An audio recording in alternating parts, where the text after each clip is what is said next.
রাজধানীর গুলিস্তানে খদ্দরবাজার shopping complex সেন্টারে ভয়াবহ অগ্নিকাণ্ডের ঘটনা ঘটেছে। প্রায় ১.৫ ঘন্টার চেষ্টায় আগুন নিয়ন্ত্রণে আনে ফায়ার সার্ভিস। হতাহতের কোনো খবর না থাকলেও ব্যবসায়ীদের বড় ধরনের ক্ষতির আশঙ্কা করা হচ্ছে।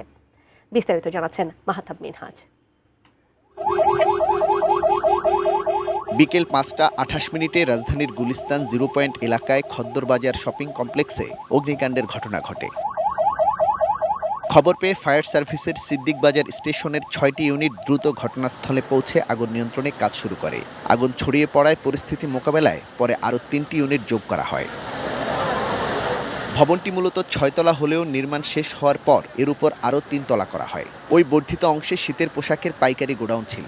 এই অংশ থেকেই আগুনের সূত্রপাত হয়েছে বলে প্রাথমিকভাবে ধারণা করা হচ্ছে।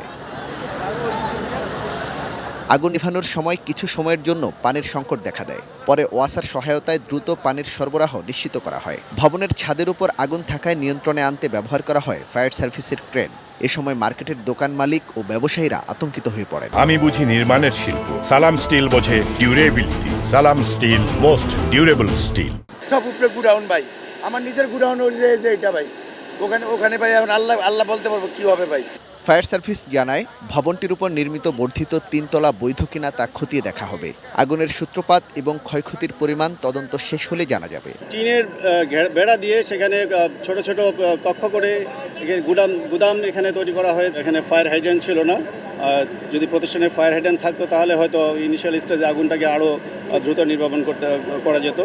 ঘটনাস্থলটি রাজধানীর ব্যস্ততম এলাকা হওয়ায় ফায়ার সার্ভিসের গাড়ি এবং উৎসুক জনতার ভিড়ের কারণে এলাকাটিতে সাময়িকভাবে যান চলাচল বন্ধ থাকে। Mahtab Minhaj, ATN news, Dhaka.